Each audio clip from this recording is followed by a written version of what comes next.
اب آئیں شہادت حق.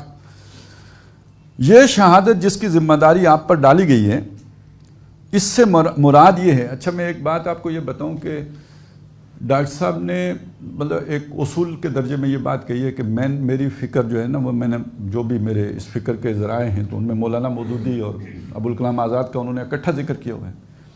اب جب ڈاکٹر صاحب کوئی تقریر کرتے ہیں یا کوئی بات کہتے ہیں یا کوئی نیک کتاب لکھتے ہیں تو ہر جگہ لکھنے کی ضرورت تو نہیں ہے نا کہ میں نے مودودی صاحب کے فلانے کتابچے کے فلانے پیراگراف کو ایلوبریٹ کر کے یہ کتاب لکھی ہے.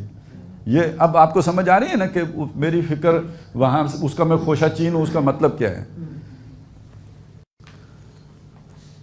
شہادت حق، یہ شہادت جس کی ذمہ داری آپ پر ڈالی گئی ہے، اس سے مراد یہ ہے کہ جو حق آپ کے پاس آیا ہے، جو صداقت آپ پر منکشف کی گئی ہے، آپ دنیا کے سامنے اس کے حق اور صداقت ہونے پر اور اس کے رائے راست ہونے پر گواہی دیں.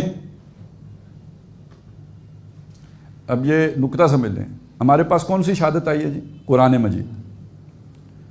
قرآن حق کتاب ہے، سچی کتاب ہے. اس کی گواہی کس نے دینی ہے؟ ہم نے دینی ہے. کہیں ممکن ہے کہ ساقی نہ رہے جام رہے؟ یعنی قرآن جام ہدایت ہے، یہ امت وہ ساقی ہے جس نے یہ جام ساری دنیا کے سامنے پیش کرنا ہے. تو یہ گواہی دینا اس امت کی ذمہ داری ہے. ایسی گواہی جو اس کے حق اور راستی ہونے کو مبرہن کر دے. یہ صرف کوئی زبان سے تقریر کر کے وہ موٹیویشنل سپیکروں والی بات نہیں ہے. ایک ایسی گواہی دینی ہے کہ بندے کو یقین ہو جائے کہ یہ کتاب حق ہے اور دنیا کے لوگوں پر دین کی حجت پوری کر دے.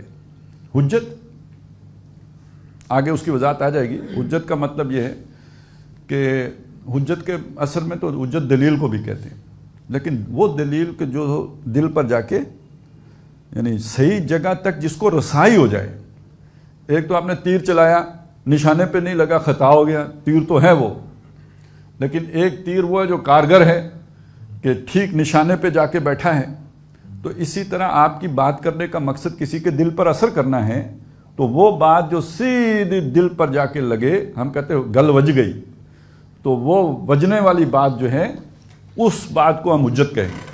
تو جو حجت بن جائے یعنی دوسرے کے دل کو یقین آ جائے کہ یہ بات ٹھیک ہے. زبان سے مانے نہ مانے، دماغ اس کا مانے نہ مانے، دل میں جا کے بات راسخ ہو جائے کہ ان کی بات ٹھیک ہے، قرآن حق ہے، قرآن سچ ہے. اسی شہادت کے لیے انبیاء دنیا میں بھیجے گئے تھے. یہی گواہی دینے کے لیے انبیاء بھیجے گئے تھے اور اسی کا ادا کرنا ان پر فرض تھا. اب آپ کو وہ ڈاکٹر صاحب کی ساری بات یاد ہے، مطلب انبیاء کا بھیجنے کا مقصد کیا ہے، ٹھیک ہے. اس سے آگے پھر یہ کہ ختم نبوت کے بعد یہ ذمہ داری کس پر آ گئی ہے؟ امت مسلمہ پہ آ گئی ہے. اور پھر یہ کہ یہ ادا کیسے ہوگی، یہ سارا جو ڈاکٹر صاحب مضمون باندھتے تھے شہادت علی الناس کے عنوان کے تحت، وہ اب اس جملے کے ذیل میں آ جائے گا. اسی کی وضاحت میں ہو گیا گویا. اور اس کو ادا کرنا ان پر فرض تھا. پھر یہی شہادت تمام انبیاء کے بعد ان کی امتوں پر فرض ہوتی رہی. بنی اسرائیل پر تھی تو اسی وجہ سے پھر وہ سارے جب انہوں نے ادا نہیں کی تو اللہ کے غضب کا شکار ہوئے. اور اب خاتم النبیین صلی اللہ علیہ وسلم کے بعد یہ فرض امت مسلمہ پر بحیثیت مجموعی اس طرح عائد ہوتا ہے جس طرح حضور پر آپ کی زندگی میں شخصی حیثیت سے عائد تھا. اب یہ ایک بڑا خاص نقطہ ہے جو یہاں پہ آ گیا ہے. نبی صلی اللہ علیہ وسلم پر یہ فرض ذاتی حیثیت میں عائد ہوتا تھا، ایک فرد کے طور پر عائد ہوتا تھا، اس لیے کہ ان کی براہ راست اللہ تعالیٰ نے ان کو مامور بنایا تھا اس چیز کا. حضور صلی اللہ علیہ وسلم کے بعد یہ فرض امت پر فرض ہوا ہے.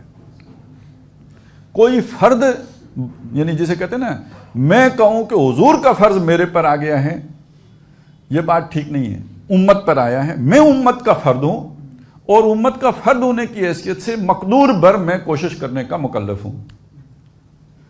فرض امت کا ہے، میں امت کا فرد ہوں اور آج کے دور کے لیے ہوں، کل میں نہیں ہوں گا. امت رہے گی، وہ مسلسل امت کے اوپر فرض رہے گا. میں جب تک ہوں میرے اوپر حصہ اتنی ذمہ داری آئے گی جتنا کہ امت کا فرد ہونے سے کی حیثیت سے میری بنتی ہے.